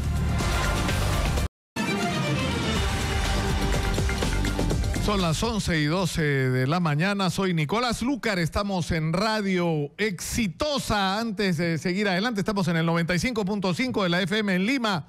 Pero antes de seguir adelante, tenemos mensajes de nuestros auspiciadores. ¿Sabías que desde hace 50 años Paraíso está presente en todo el país? Un colchón diferente, porque es 100% peruano y cuenta con la más alta tecnología y los más altos estándares internacionales de calidad, que te dan una garantía real, que te asegura un descanso reparador para una vida saludable. Paraíso, 50 años, soñando contigo. Antes de seguir adelante, yo quiero hacerles un brevísimo comentario sobre una experiencia personal. Ayer estuve en la carretera central, y sinceramente resulta vergonzoso e indignante que junto con la Panamericana, la carretera central pues es la carretera más importante del país. O sea, el abastecimiento de alimentos de Lima y Callao viene de ahí o por ahí, ¿no? Hay un flujo que tiene que ver con la enorme actividad minera que hay en toda la región central del país y el estado de la carretera es una vergüenza. Es una vergüenza, sobre todo en las zonas de Chosica, Ricardo, lleno de huecos, parece que lo hubieran bombardeado. Hay momentos de esa carretera, porque es una carretera que aparte de estar llena de semáforos, tiene hasta semáforos peatonales. O sea, Chaclacayo y semáforo. O sea, una autopista donde usted se tiene que detener porque se para el tránsito para que crucen personas. Como si no hubieran inventado los puentes, ¿no? Como el que hay en Vitarte, por ejemplo. Hay puentes para eso. No tienes que parar el flujo de la carretera más importante para que pasen personas. Para eso hay puentes. Ahora, lo que es increíble es que mientras esta carretera ha estado en abandono durante décadas, para Toledo era prioritario pues hacer la interoceánica. Para él y para los que vinieron después, porque la obra se fue multiplicando y multiplicando y multiplicando en su valor y todos fueron metiendo la mano. Mientras se ha abandonado obras que eran decisivas y ahora está parado el proyecto de la ampliación de la Ramiro Prealé, que debería ser una de las soluciones para esta situación increíble que está pasando en la carretera central y que no tiene cuánto acabar. Ahora, por ahí me contaban que hay la más grande constructora china quiere entrar a tomar las obras de Odebrecht y hacer lo que haya que hacer. Que no los coimeen nomás, pues, ¿no? Que no los coimeen. Ojalá. Está con nosotros el comandante Raúl Prado, como ya se los anuncié antes de la pausa. Él fue señalado por el ministro Carlos Basombrío y por su entorno como la cabeza de un supuesto escuadrón de la muerte que funcionaría dentro de la Policía Nacional y que sería el responsable de asesinatos de presuntos delincuentes y de hasta inocentes, usando todas las estructuras de la Policía Nacional. Lo que resultaba sorprendente desde el primer momento es cómo un comandante podía dirigir generales, direcciones, regiones. O sea, eso es algo que resultaba sorprendente, pero el tema es que la Inspectoría del Ministerio del Interior, y de esto ya pasaron varios meses, miren, no de la policía, del Ministerio del Interior, ha llegado a la conclusión de que nada de lo que se afirmó era cierto. Bienvenido, comandante Prado. Otra vez gracias, Nicolás, por darme tiempo para exponer y explicar la farsa de este ministro del Interior. Y me reafirmo, y ahora con un poco más de detalle, de repente te voy a poder exponer punto por punto todo lo que el ministro Carlos Basombrío ha salido a mentir descaradamente al Congreso, a la opinión pública. Y yo me reafirmo, y esto no va a parar hasta penalmente, porque ha sido un agravio gigantesco. Yo estoy en un proceso del Ministerio Público desde el 2015 con respecto a estos temas. Después de que hizo su show, ya recién en el 2016, ahora ya no se refiere porque eso está en una investigación fiscal. Desde que él entró, desde antes estaba en una investigación fiscal, pero no se cayó. Lo quiso utilizar para rédito propio, para tomarme a mí como un medio. Y te voy a pasar a explicar, ¿no? ¿Desde dónde empieza esto? Lamentablemente, las fuerzas del orden también hay policías corruptos, ¿no? Policías delincuentes. Esto se inició por una intervención del equipo SWAT, de las fuerzas élites de las unidades tácticas del SWAT, donde intervienen a un grupo de criminales. Y acá te lo quiero resaltar, ¿no? José Noli Ugaz, quien fue herido y al que le dieron primeros auxilios y actualmente creo que se encuentra recluido en un penal, requisitoriado por delito contra el robo agravado por el octavo juzgado, en ese momento requisitoriado, con antecedentes por robo agravado. Y los demás policías que portaban chalecos de la Dinandro, armados. Eso no lo dice el ministro en el Congreso, dice policías con sus carnets. El teniente Moreno, hermano del policía que molesto, me llena de infundios. Estaba en un curso de tenientes y no podía operar, no podía realizar operativos. El suboficial Roger Alonso Manrique, en actividad también de la comisaría de Jesús María, estaba de franco. el suboficial Mongo Valdera, con chalecos todos de la Dirandro, con chalecos y si pueden observar, por favor, con chalecos ¿no? Ahora, uniformados los carros con las placas con brea. No sé si pueden al final, para que observen, con placas con brea. Lo que ocurre es que el SWAT interviene a este grupo de personas que estaban armadas con chalecos, se arma una balacera y mueren. De los 5 que estaban, 4. Estos 4 eran policías. Y a partir de eso, el hermano de uno de los muertos dice que su hermano es inocente y que el responsable de esto es Raúl Prado. Este señor me viene denunciando desde ese año, ¿ya? Sin pruebas. Yo he estado en Puno, he estado con mi papeleta de comisión. Por eso es que durante 3 años, estos hechos, durante 3 años los investigaron a estos policías, a la policía que los intervino, y durante 3 años los han absuelto a ellos. Y a mí nunca me han incluido en la investigación porque no hay manera de que yo haya participado en esta situación. Pero este señor ha buscado el cambio de gobierno. Claro, pero a partir de eso es que se genera esta acusación con respecto a la supuesta existencia del escuadrón. El tema es este. Y la primera pregunta que yo la hice también porque creo que es importante saber quién es quién, de quién estamos hablando, ¿no? ¿Quién es Raúl Prado? Y el otro día en la revista Sado me llevó Raúl Prado y yo soy sincero, me quedé impresionado por la hoja de vida. O sea, 10 veces condecorado por la policía. ¿Por qué? Por ejemplo, todos nos acordamos del caso de Romina, ¿no es cierto? Esta chica chiquita, ¿no? Que fue baleada por este delincuente Papita en el Sanjón. Papita fue capturado en una operación en la que Raúl Prado participó directamente. Por ejemplo. Acá lo meten a un general Álvarez que fue mi jefe y en otra de las conclusiones que fue a mentir el ministro dice, y por favor léanlo, está en internet, las conclusiones de políticas, de la comisión política del ministro Basombrío, indicando, el general Álvarez me propuso 6 veces para ser condecorado. Falso. Yo al general Álvarez todavía no lo conocía. Mi primera condecoración fue por el secuestro y rescate de Mario Furukawa Obara, por el secuestro y rescate de Richard Mubarak Rubio en el 2000. No lo conocía al general Álvarez. Mi segunda condecoración, tercera condecoración por el rescate de Mariana Farcas de Pollack en el 2002. Claro, de los amigos de Toledo. Claro, yo no lo conocía. Y ahí no hubo muertos, ¿no es cierto? Tampoco. Me dan una por desarticulación de 4 bandas sin abatidos. Ese documento fue propuesto por la Dirincri, no fue propuesto por el general Álvarez, al que dicen que él es el aparato que me llevaba a todos lados. Me he dado el tiempo de buscar todas las actas. Hay otra acta también, los banqueros de Loreto. Eso fue una banda que encontramos con fusiles en el Callao, propuesta por la Dirincri, no por el general Álvarez tampoco. Pero en el Congreso, dice él, propuestas por el general Álvarez. Sin abatidos. Sin abatidos.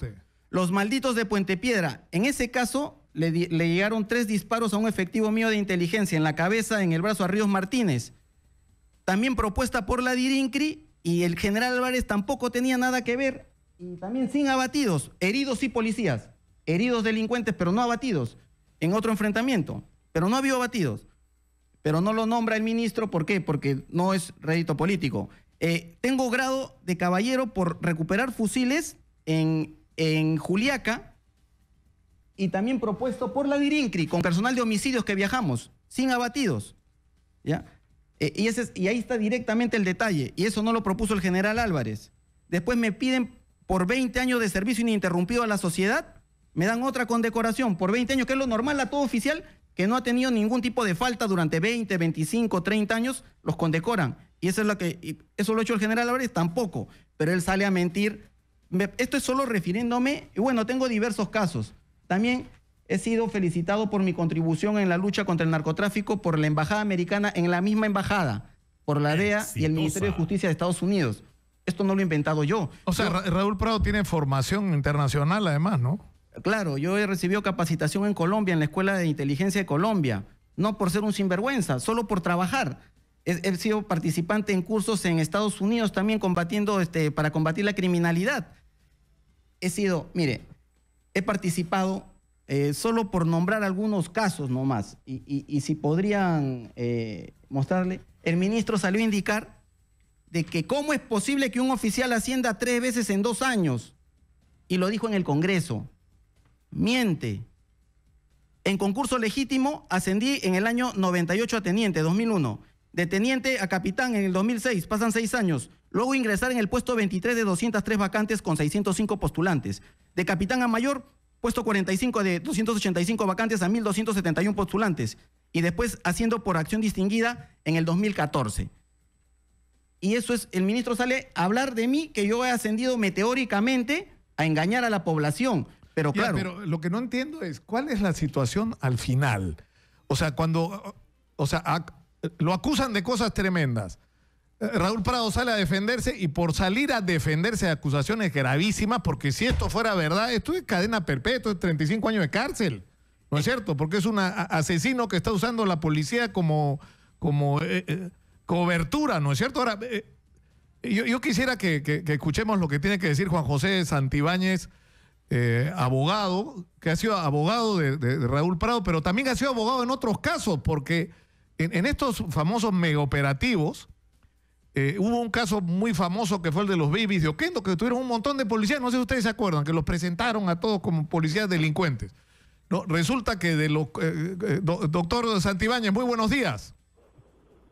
Buenos días, Nicolás, muchas gracias por la invitación. De todos esos detenidos de los babies de Oquendo que eran policías delincuentes, ¿cuántos han sido ya liberados en este momento? ¿Cuántos fueron detenidos y cuántos fueron liberados? Fueron detenidos en esa oportunidad 17 efectivos y aproximadamente 12 efectivos obtuvieron su libertad, solamente 5 están en este momento en prisión, a razón justamente del mandato judicial dispuesto por el juzgado del doctor Mendivi, pero con respecto a los demás efectivos se determinó que siguieran la investigación en libertad, y esto es importante, y a un grupo de ellos se les retiró la acusación de pertenencia a organización criminal. Es decir, solamente están denunciados por abuso de autoridad. Sin embargo, Sombrío los presentó como si fueran pues producto de un mega operativo, de una mega investigación, y de como su pertenencia a la organización criminal fue durante muchos meses, cosa que fue totalmente falsa.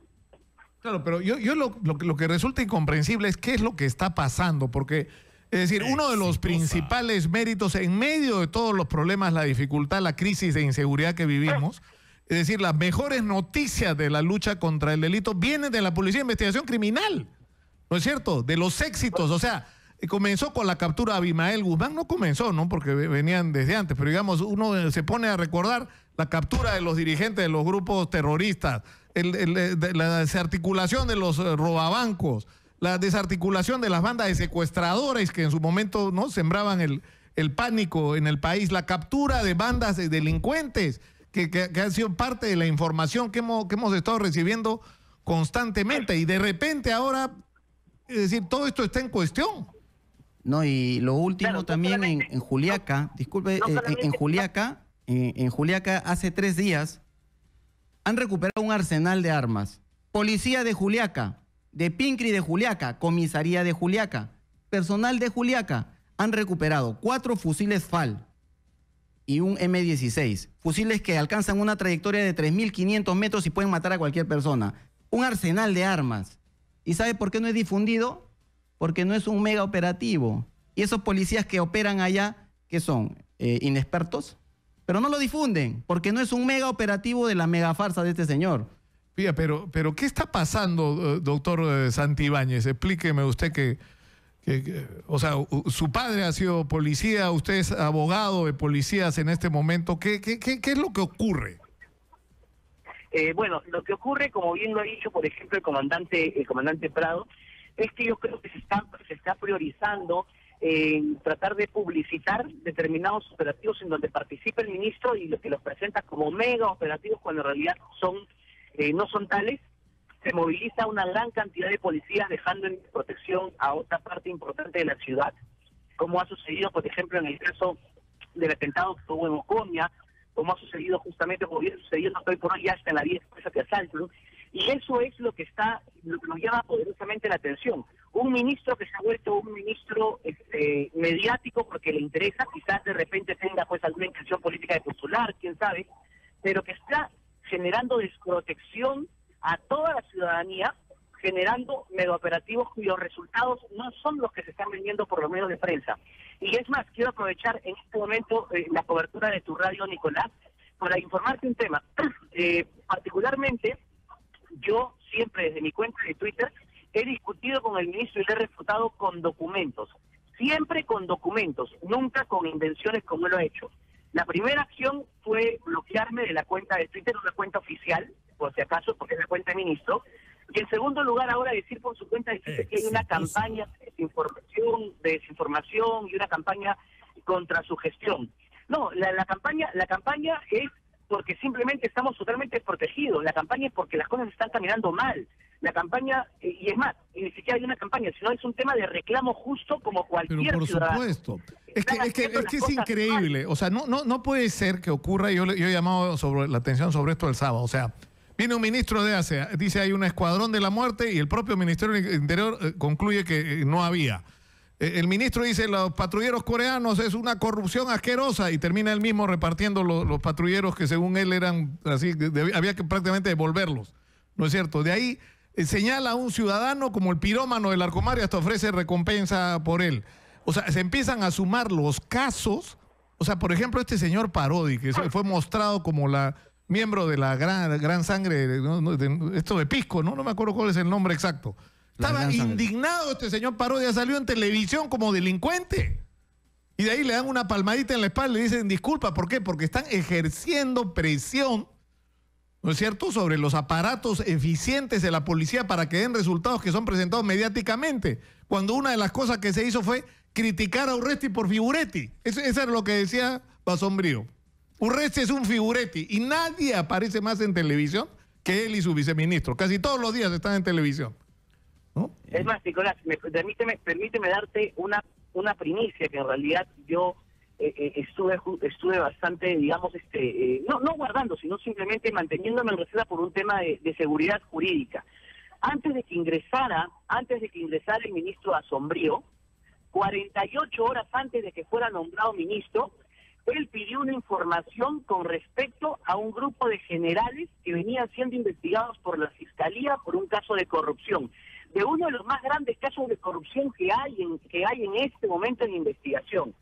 Cuando él pidió esa información se le mandó a su correo privado y con la finalidad de que él, al momento de ingresar como ministro, tomara acciones contra esos generales.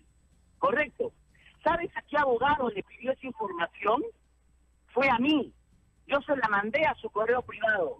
Yo tengo esa prueba. ¿Y qué cosa hizo cuando entró al gobierno? No tocó a ninguno de esos generales. Y por el contrario, los mantuvo en logística, los mantuvo en economía. No los pasó del retiro tampoco cuando dio de baja a los 45 generales. Es decir, fue un ministro que mantuvo la corrupción. Por eso es que a partir de ahí, este tema a mí me repelió como ciudadano y me repelió como un abogado que conoce el tema que conoce el tema del esfuerzo de la Policía Nacional, y desde ahí no hice más que darme cuenta que lamentablemente esta iba a ser una gestión embarrada. Esta iba a ser una gestión embarrada. Y por eso es que el ministro nos bloquea y no nos da la cara y no nos quiere dar la información. Entonces, que no venga a decir y que no venga a vender un megaoperativo contra la corrupción cuando él, entrando de ministro, no hizo absolutamente nada por los patrulleros. Y tengo absolutamente todas las pruebas del tema. Bueno, yo les pediría que nos mantengamos en contacto. No se desconecte, por favor, doctor Santibáñez. Vamos a ir a la pausa, vamos a regresar y vamos a abrir los teléfonos. Claro. Porque yo creo que esto es un asunto que nos interesa a todos. Según todas las encuestas que se hacen, el principal problema, la principal preocupación de los peruanos es la inseguridad. Y lo que se pretende hacer con este show de los megaoperativos o con el tema de las recompensas, que se están gastando fortunas en estas recompensas, es que estamos teniendo una gestión exitosa en la lucha contra la delincuencia. Es un problema de percepción.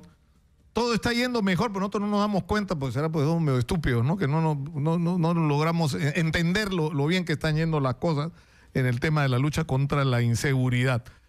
Pero yo creo que la cosa está complicada, sinceramente, y yo creo que es absolutamente necesario agarrar el toro por las astas y hablar claramente sobre este tema y y darle las respuestas a los ciudadanos que requieren una situación como esta, tan complicada, sinceramente. También los Sí. medios no están difundiendo, me doy cuenta, asaltan un banco el fin de semana, no es difundido, asaltan una comisaría, se llevan todos los fusiles y a todos los miembros de la comisaría los enmarrocan, no es difundido, pero sí es difundido y la policía cuando hace un buen trabajo técnico, profesional, de criminalística, de investigación criminal, con pericias, con todo, como el caso que le nombro de Juliaca, no es difundido. ¿Por qué? Porque no es un mega operativo. Acá también le voy a dejar algunos de los casos en los que he participado, que de repente la opinión pública tiene que necesariamente saber, porque este señor a mí me ha tratado como si yo fuera un policía irrecuperable, según él. Ahí yo le voy a demostrar lo irrecuperable que soy. Vamos a ir a la pausa, vamos a regresar. Está en nuestros estudios el comandante Raúl Prado Rabines. Él fue acusado por el ministro Basombrío de ser el jefe de un supuesto escuadrón de la muerte. Y resulta que el Ministerio del Interior ha absuelto a todos los policías, porque no solamente estuvo acusado a él, a todos, ¿no? Inspectoría ha dicho que no hay ningún elemento que acredite responsabilidad en los actos que supuestamente se le atribuían a este grupo de policías. Y hasta donde entiendo todavía no les piden disculpas, ¿no? Es que y vamos a regresar también, porque está en la línea con el doctor Juan José Santibáñez, que es abogado del comandante Prado, pero también de otros policías que han sido en algún momento acusados de una manera absolutamente arbitraria. Y eso no significa que no haya policías delincuentes. Por supuesto que hay policías Existen, delincuentes. y se les combate. Por supuesto que sí. Vamos a hablar de todo esto tras la pausa. Regresamos. Estamos en Exitosa 95.5 de la FM en Lima, 65 ciudades unidas a lo largo y ancho del territorio nacional con nuestra señal. Antes de seguir adelante, una mención de nuestro auspiciador. ¿Sabías que Paraíso es la única marca de colchones en el país que tiene un laboratorio en el que cada insumo y luego el colchón terminado es sometido a 7 rigurosas pruebas y exigentes controles de calidad para asegurar la garantía real de sus productos? Si no pasan los controles, no sale a la venta.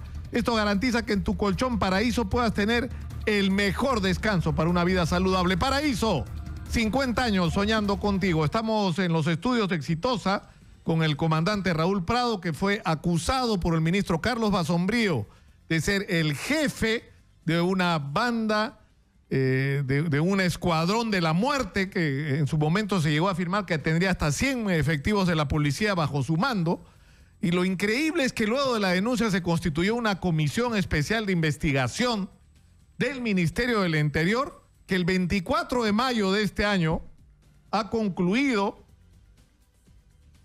que absuelve al personal policial que se menciona a continuación respecto de los cargos imputados y en consecuencia se dispone el archivo definitivo de los actuados en su contra. ¿Y quién está en esa lista? Comandante Raúl Enrique Prado Rabines. ¿Ah? Exonerado de toda responsabilidad según el informe de la comisión que constituyó el propio ministro Basombrío. Increíble. ¿Qué podemos esperar de una persona que yo en algún momento también denuncié?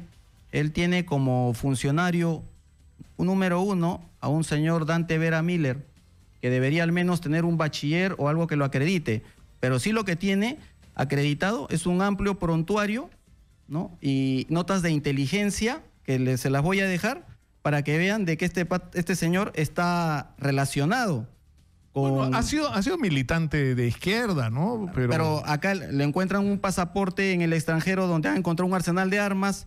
Acá hay un perfil psicológico de la policía realizado donde a este señor, yo le digo, se supone de que un... Pero era militante ¿qué? Del Partido Comunista Revolucionario, era un partido que venía de la vanguardia revolucionaria, era una organización... Nicolás, mínimamente... Era maoísta, pero inofensivo, ¿no? Pero mínimamente, con todos los informes de inteligencia, este señor debería tener al menos un bachiller.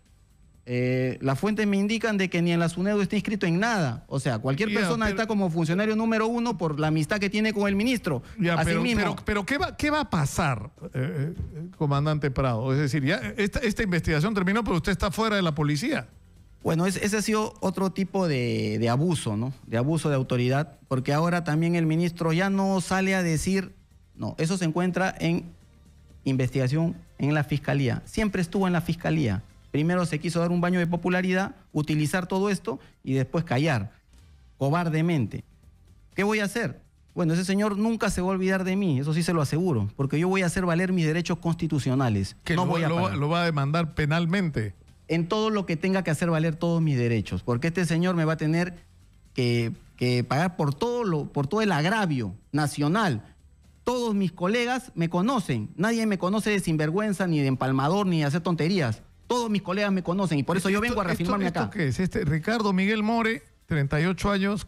Ricardo fue secuestrado, ¿no? Sí, fue secuestrado y acribillado, fue muerto. Con un equipo de homicidios capturamos una banda de policías. Bueno, Mariana Farcas de Pola, que ya nos lo contó, ya fue secuestrada y recapturada. Ausejo fue un menor. Chico. Sí, claro. Estuvimos que fue secuestrado. Sí, lo liberamos también después de 3 meses de secuestro.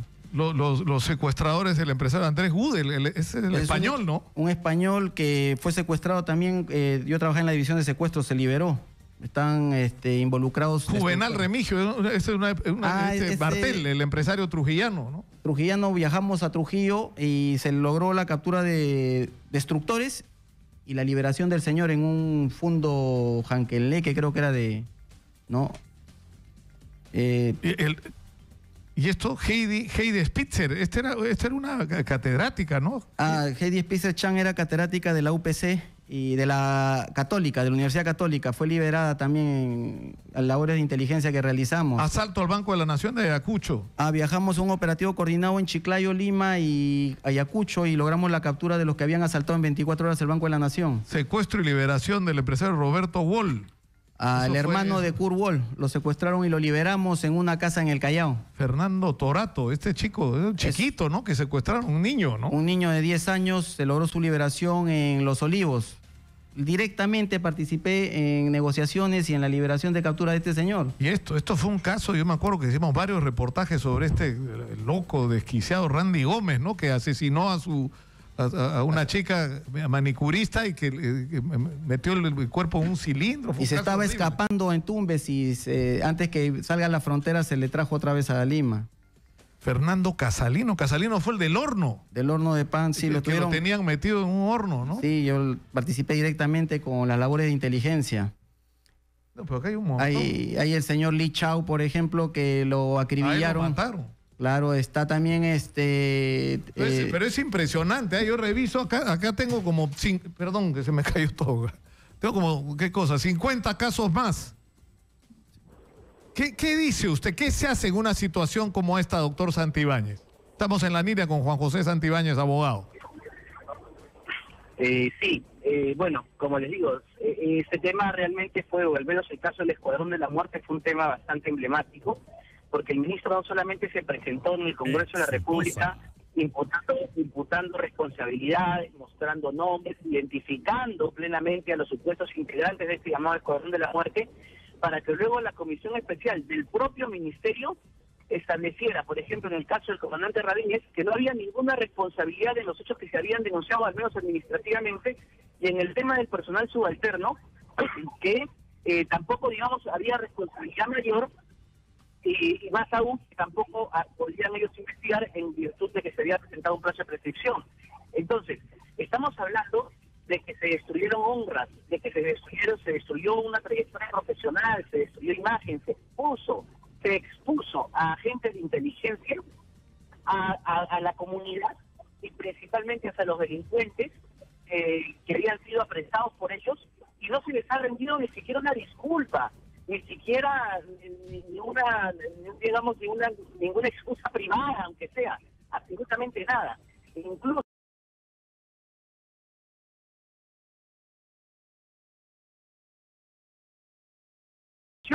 y que se ponga de repente en una división de periodismo deportivo.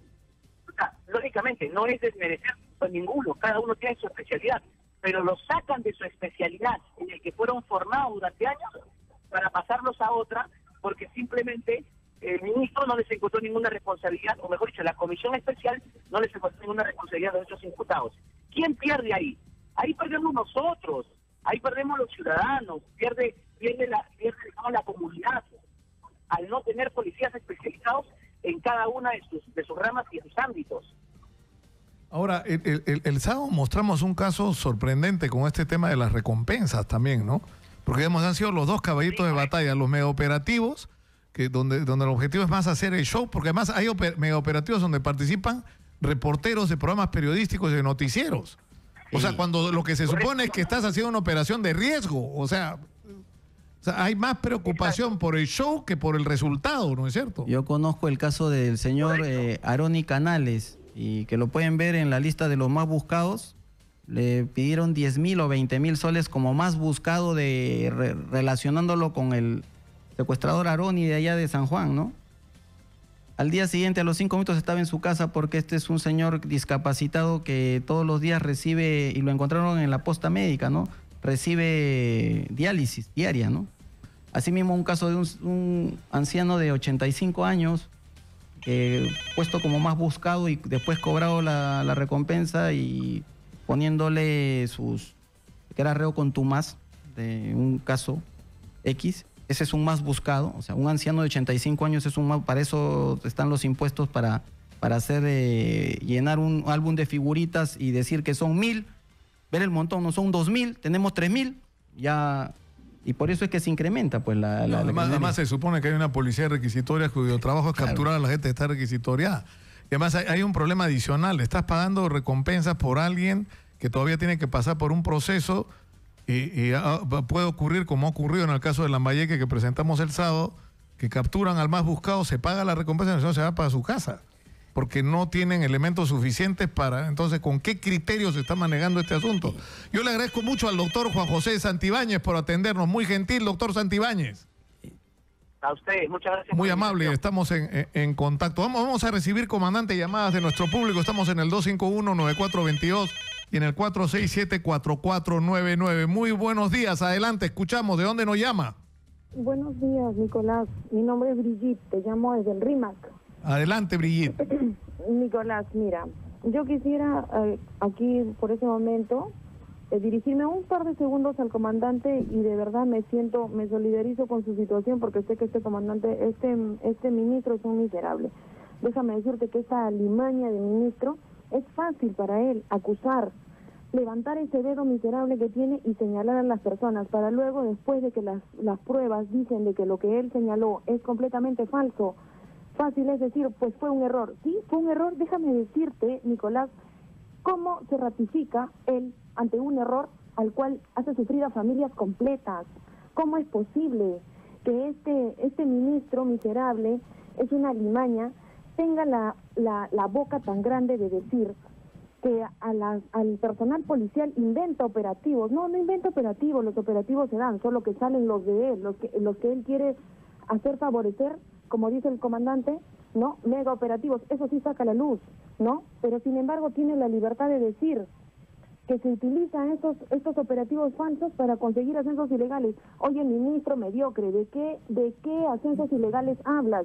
Porque si te empezamos a investigar, tú regalas ascensos, tú regalas grados, o quieres que te recalque cómo has regalado el grado a ese coronel mediocre que tienes al costado, el Colchado Guamaní.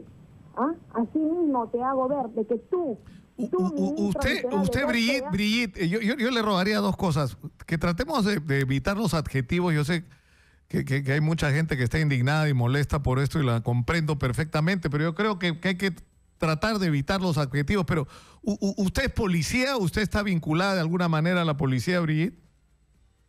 De un efectivo policial que está metido en un penal, en un establecimiento penitenciario, siendo inocente por culpa de este ministro y de este coronel.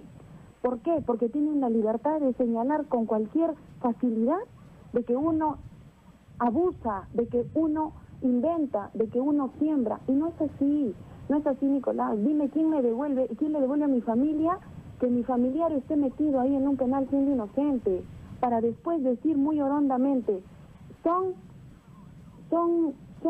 errores, dice.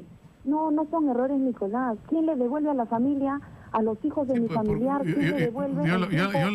Yo la entiendo perfectamente, Brigitte, y le agradezco mucho por su llamada, porque eso es lo que yo no entiendo. Ya, si fuera un incidente, ¿no es cierto?, aislado. Ya una vez el ministro patinó, pero digamos está haciendo, ya, pero patinó una a la semana casi, ¿no?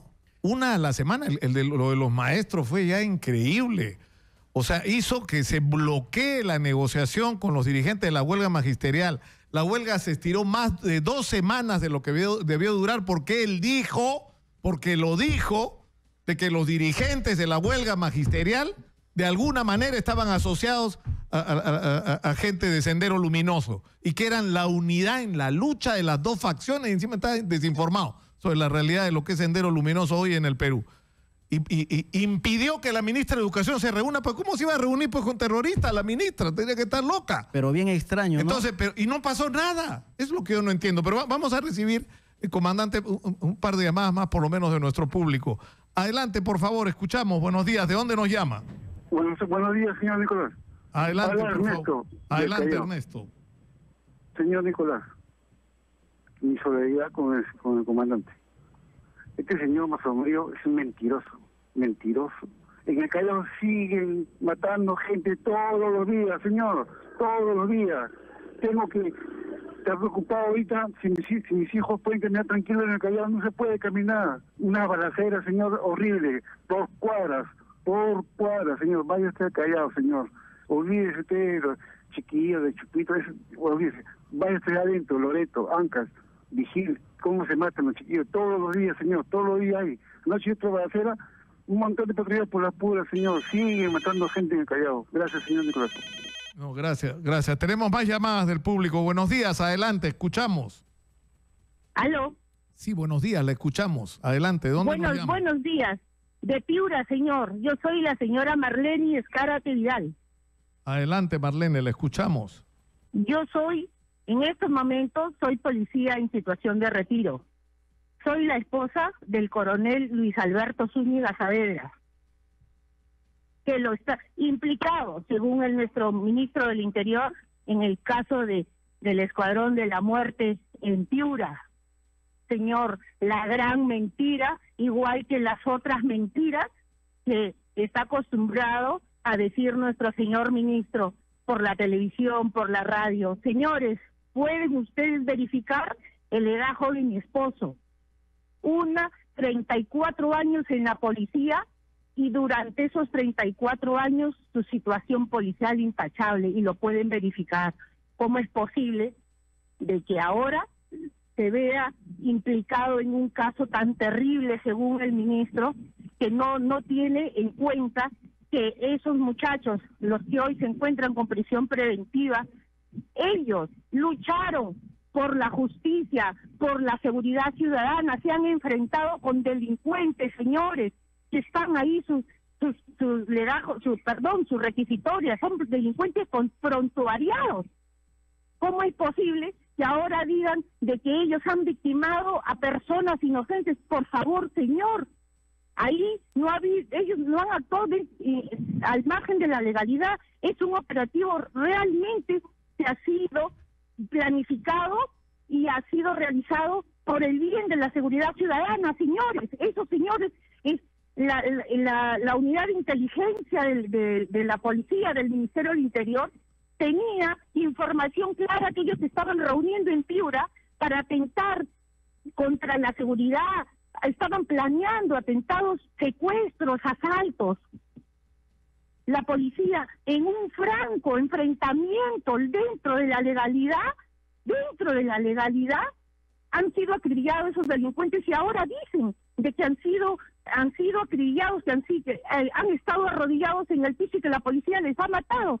Señor, ¿cómo les han hecho la exhumación y no tienen un solo tiro en la cabeza? Los disparos, según las necropias y según los peritos de la misma fiscalía, indican que ellos han fallecido cuando han estado caminando, lejos a distancia son los tiros. Entonces, ¿cómo pueden decir? Por eso mi esposo y 14 policías de Piura se encuentran con prisión preventiva. No es posible, no es justo. ¿Por qué no piensan en la familia policial? ¿Por qué no piensan en nosotros, esposa, hijos, que nos encontramos al borde de la locura porque nuestros esposos están con prisión preventiva? Están a buen recaudo, sí. Pero es peor que estar en la cárcel, señor, porque no se pueden comunicar con nosotros, porque no sabemos qué comemos. Mi esposo está delicado de salud, pero sin embargo tiene que estar así, porque si sale va a ser capturado y lo van a presentar como el gran delincuente cuando mi esposo jamás ha tenido procesos de este tipo. Yo le agradezco mucho, señora Marlene, y comprendo perfectamente su indignación. Muchas gracias por llamarnos. Ha sido la señora Marlene Azcara, te dijo que era su apellido, ¿no? Ella es esposa del coronel Zúñiga. El coronel Zúñiga también lo acusan ¿no? Ese fue otro invento. Si es que no puede relacionar, lo manipula. En este caso, por ejemplo, a mí me tratan de relacionar actualmente, porque supuestamente yo me habría reunido con un general un mes antes, yo le habría dado la orden al general para que hagan, después de un mes, un operativo, y al general que los indican no lo incluyen en la investigación, mínimamente, ¿no? Al general, claro. No, por la lógica, ¿no? No, al general no, a mí sí, a él no. Incluyen, pero pienso que las evidencias y todo el desarrollo de las investigaciones van a establecer. Yo no conozco a ningún jefe piurano, a ese coronel, no lo conozco, pero él habría recibido una, no sé, no sé de qué parte telepáticamente probablemente, una disposición. No lo conozco a ese coronel, a los jefes no lo conozco a nadie, a ese general tampoco lo conozco, no lo digo abiertamente, que me investiguen y todo, pero no, como ha habido muertos, tienen que relacionarlo conmigo. Eso es la... Bueno, ha sido el comandante Raúl Prado, ustedes lo han escuchado.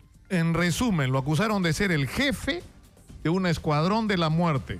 El Ministerio del Interior, por instrucción del ministro Carlos Basombrío, constituyó una comisión especial de investigación número 1/2006. La comisión concluyó el 24 de mayo del 2017 su trabajo y la conclusión fue sorprendente. No hay nada, todo esto ha sido un error y lo que habría que hacer, aunque no lo dice el informe, es pedirle disculpas a toda la gente que acusaron de una cosa tan seria.